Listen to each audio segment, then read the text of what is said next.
Welcome back. If you've just joined us, you're watching the news at 10, broadcasting on Channels Television, live from Lagos. A quick reminder of our main stories now.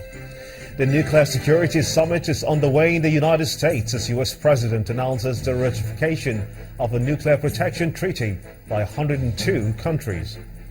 Nigeria's president expresses commitment to the monitoring of terrorist groups over the use of nuclear materials.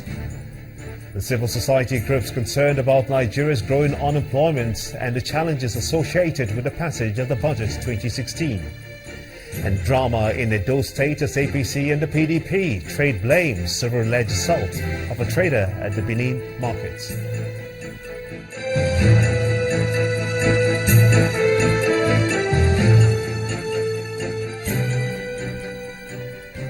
Do remember that all our top stories can be found on our website. It's channelstv.com and on youtube.com/channelsweb. Do visit m.channelstv.com to view us live on your mobile device. You can also download the Channels TV app for Android, iOS and Windows phones from their respective stores. When you're done downloading, we do urge you to please interact with the Channels Eyewitness feature on our Android, our iOS and Windows platforms. If you've got pictures or videos you'd like to share with us, simply tap on the Channels TV app on your device, swipe to reveal the Eyewitness menu and follow the instructions. Airtel, the smartphone network. And here are some pictures you sent into our Eyewitness portal. We begin with this photo sent in from Kaba area in Kogi State. It shows vehicles on a queue for fuel at a filling station. Our Eyewitness reporter says that the situation is getting worse. And this photo was sent in from Zuruiga in Kebbi State. It shows people who our Eyewitness reporter says are National Youth Service Corps members traveling in the back of a tricycle. Our next photo was sent in from Aba Road in Port Harcourt, the River State capital. It shows a flooded road. Our Eyewitness reporter calls on the government to try and fix it. And this next photo was sent in from Mokola in Ibadan, the Oyo State capital. It shows passengers scampering to board a commercial bus. Our Eyewitness reporter is urging state authorities to improve public transportation. And finally is this one from Magboro in Ogun State. It shows an untarred road. Our Eyewitness reporter is asking the government to fix it. We do sincerely thank you so much indeed for sending in those pictures, as we ask that you keep them coming. Airtel, the smartphone network. Changing gears very quickly here on the news at 10. Let's now take you to our Abuja studios as promised, where Linda Akibe is standing by to take us through the latest stories from your end. Linda. Hello Gimba and welcome to the nation's capital. The Minister of Solid Minerals today gave assurances that the ministry is capable of growing the economy of the country. Mr. Kayode Fayemi was addressing officials at the National Defense College in Abuja. He said if the economy is diversified, it would allow other non-oil components to contribute to national development.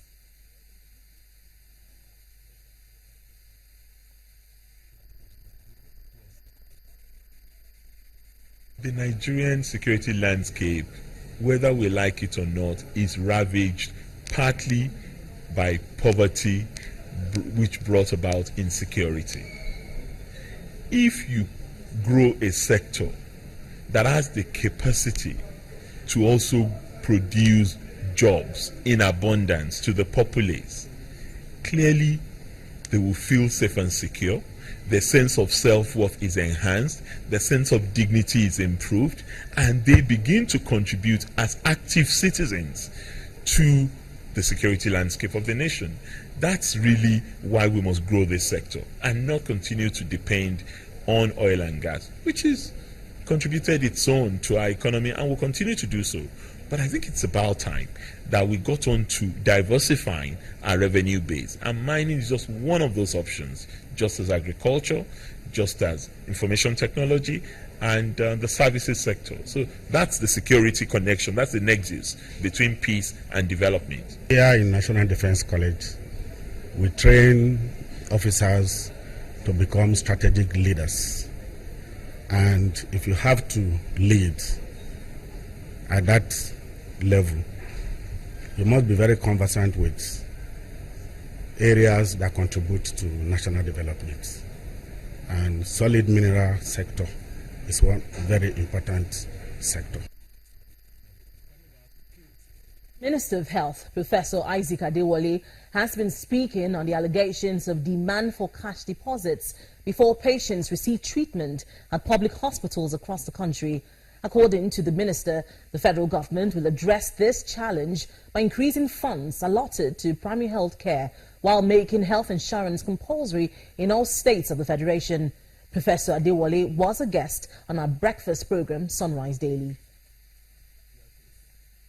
Complex thing, and there must be trust. The National Health Act makes provision for the provision of health services to you in emergency situation, even if you hold no money. But then it is also expected that under the present system, you should pay for services. But what we are thinking of is a system where we can fund primary care exclusively using our money. And what do I mean by using our money? There's provision. The National Health has provided for the provision of at least 1% of the CRF going into primary care essentially, either through NHIs or directly. And this will provide some resources. And we are also hoping that when you make health insurance compulsory, particularly for states, then we can buy services for you at a time when you need it most. The more people you have in the system, the more resources you have. And so when you have more resources, then you can cover a wider spectrum of illnesses. We're currently talking to them to expand coverage, and we're happy up today. I think about 10 states are already buying into the scheme.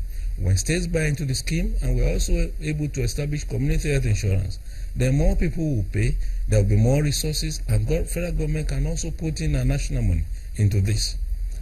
I think what we need is some understanding. One, we also need to make sure that the system is functional. We also need to develop trust in the system. It's not only the executive and legislature that are worried over the discrepancies in the figures of Budget 2016. A civil rights activist and senior advocate of Nigeria, Mr. Femi Falana, also expresses concern over matters arising on the budget. Mr. Falana was speaking to Channels Television in Cape Town, South Africa, where he also said that President Muhammadu Buhari must be encouraged to resist pressure to devalue the naira. Okay. But at the same time, you must invest in the Nigerian people. You must support farmers, you must support the youth, you must create jobs. And you must encourage Nigerians to believe in the country, to believe in themselves. Fighting corruption, yes, is good. But what I think we should be fighting is impunity. Because it's impunity that leads to corrupt practices. It's because of impunity we make a mockery of the budget law or the Appropriation Act. And why the National Assembly should be commended for critically examining the budget, we must also get the Nigerian people to mobilize each of the states' houses of assembly. I mean, to also adopt a critical approach in passing budgets. You had situations where, I think it was in Ekiti, one of the states, the budget was passed under 10 minutes. Nobody looked at anything, just passed it. So this is not a problem of the federal government alone. The state must look at the budgets of the local governments, look at the budget of the states, and then be able to, move the country, along the lines of development. And for more on the delayed budget, I'm now being joined in the news at 10 by the Chairman, House Committee on Appropriation, Honorable Abdulmumin Jibrin. Honorable Jibrin, thank you for joining us on the news at 10. Good evening, Linda. Now, we learned that the National Assembly is still dotting the T's and crossing the I's on the 2016 budget. And we know that both chambers passed the budget about nearly 2 weeks ago. What exactly is the National Assembly doing at this point with the budget? Well, Linda, I have mentioned repeatedly that we don't want to make the same mistake that the executive arm of government made earlier. And so we're taking our time. And I've also tried to explain to people that the budget is a very bulky document. It's a very sensitive document. Here you're dealing with about 2,000 to 3,000 pages of a document and over 10,000 items. And so we have to go through these items line by line, item by item. And I think probably this is what the executive maybe didn't do before they sent in the proposal. And of course, you're a living witness to the kind of controversies that followed. So we don't want that to repeat itself. So we're going through these items. And you will also agree with me that what the executive sent, it's a proposal. What we are sending to them, our signatures will have to be appended on each of these items. So myself and my colleague in the Senate, we've been working practically 18 hours every day to go through these items line by line and append our signature because you take responsibility for it. So it's quite sensitive. But if you're saying that you're still going line by line, then what was the purpose of passing the budget? It would appear that the National Assembly had not completed work on the budget. Well, the bill has been passed, and we need to explain this so that people understand it. Well, of course, I've had a lot of people making commentators saying, so what did you pass when you've not done the details? How did you arrive at the whole? Well, what we've passed is a total estimate. And I can tell you this, that it is the most important component of the budget. So the expenditure, the total expenditure has been passed. The total cap for each ministry and MDA has been passed. So whatever we do with the details is not going to affect the total expenditure of any ministry or any MDA or the aggregate expenditure of the budget. And it's been a tradition in the National Assembly. You pass the bill, then of course the details are followed. And in this particular case, because it's taken a bit of a time, you will realize that the budget came in a bit late to the National Assembly. And of course, they're already having challenges in terms of paying salaries, personal costs, etc. With the passage of the budget, there are items in the budget like personal costs that they can go ahead very conveniently now. They can be paying salaries, pending when we will get the details done so that the capital component can be implemented. Now, the 2016 budget is a very, very, controversial budget. Right from the get-go, had issues with, ministers coming to deny that the budget, they had seen the budget as not theirs. Yes. Would you say the National Assembly had enough time to work on the budget? Well, I'm quite happy that you asked this particular question.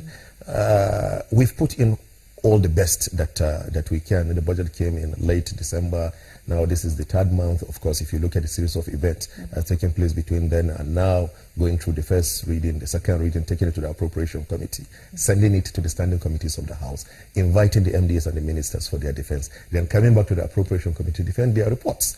Then after that, we did the harmonization with the Senate. We took the estimate to the floor of the House and the Senate, get it passed. The bill is now with the president. And I think pretty well we've been able to fast track things because we don't want to delay the implementation of the budget. Even though what we've done is to add a clause in the appropriation bill such that the 12th month, which is the lifespan of the budget, will start from the date the president give assent to the budget. But do you still have problems with the figures in the document? Because we know some MDAs have said that 10% of their original allocations were slashed by lawmakers. We know the National Assembly actually slashed the overhead costs of the budget. Well, the reverse is exactly what we are trying to do. We are trying to ensure that we don't have issues with the figures. So part of the work we are doing now, we are running the figures over and over again, and probably that's what the executive arm of government didn't do before they sent it.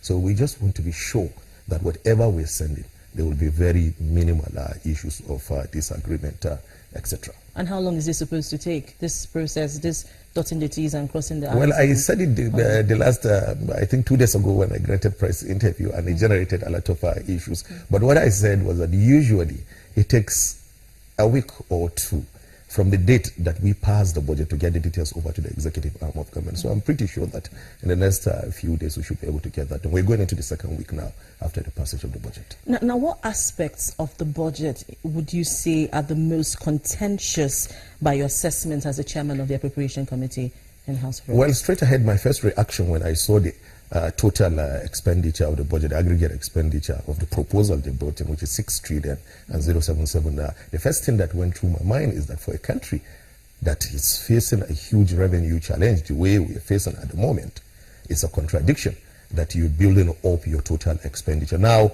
if you are investing a larger part of that amount of money in the capital, for instance, if the capital expenditure is taking about 70% of the budget as against what is up to now, which is just about 30% of the budget, then you can say it's admissible because, of course, we need that massive investment of the capital component so that we can be able to open up the economy, create growth, employment generation, etc.